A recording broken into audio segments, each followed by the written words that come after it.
Hello, how are you all doing? I just thought I would send you another message from the remainder of the day. I've just had my dinner actually. Excuse me. I've just had my dinner, which was slices of turkey with some mashed root veg and some potato and some gravy. So that was quite cool. And then what did I have for dessert? Oh yeah, some ice cream.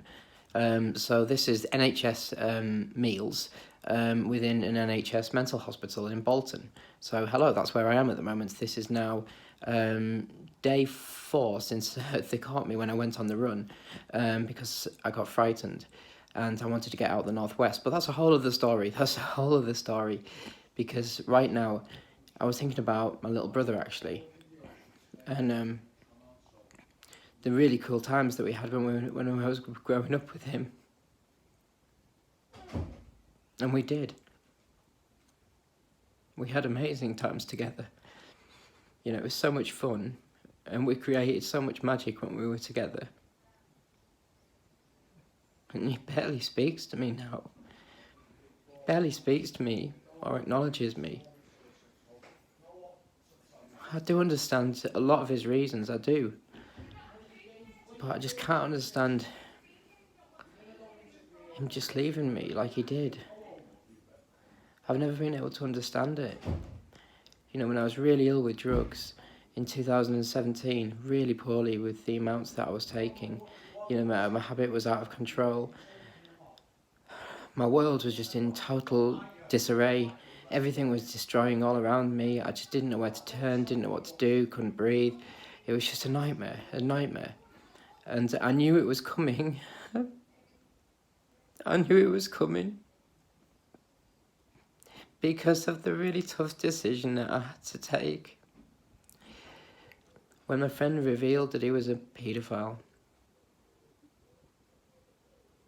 And the decisions that I took, which were to keep children and young people in the country happy and healthy and safe on the streets, away from this massive ring that it turned out to be. All these men out to take children from the streets and then do wicked, disgusting, evil things with them in front of cameras. You know, and because of the decisions that I took, I got justice for those families. And then my life was just blown to pieces. And I knew it would be, because I knew I wouldn't be able to cope with it. I knew I couldn't cope with the massive dilemmas that I had put on me. You know, no man should have to go through what I went through with him. No man. It was crazy what was put on me. Anyway, I don't want to dwell too much on that, but yeah, I do have these days where I miss my little brother a lot. And I do.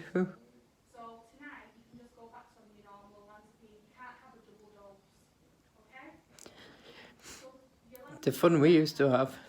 I remember he had this in his bedroom. He had this thing called the wolf cupboard, and it's because he believed there was a wolf that lived there. And so I made him one to go in it. And we had made him audio recordings so that it would roar like a wolf and everything. I made him a haunted house. I did all sorts. I created them a thing where Bigfoot came and visited, and I put a tent up in my bedroom, and they had to go into the tent, and then I'd be Bigfoot, and they used to love it. Johnny would piss himself with giggling that much. He was so funny. He was this little bacon chop just sweating and rolling about and just unable to stop giggling, no matter what me and James did. So we used to take him down in front of Mum and say, "Show the giggling pig," and she used to think it was hilarious. Yeah. You know, there were some very good times. And I appreciated each and every one of them. Because I had some very bad times as well.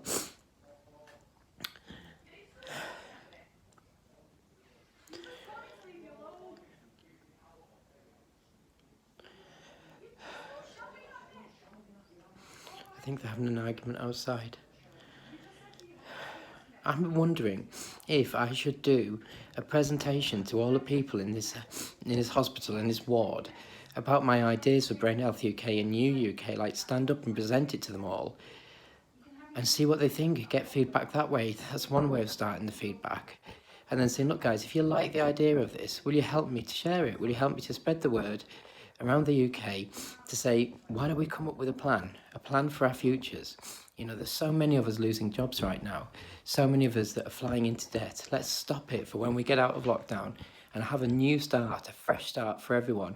And that includes me, because believe me, I really do need a fresh start. I really do. And I need everyone to give me a chance. Because I am lovely, honestly. I've got a mental health condition. And if you work with me and love me and support me, then I'll get out of it and I'll be me again.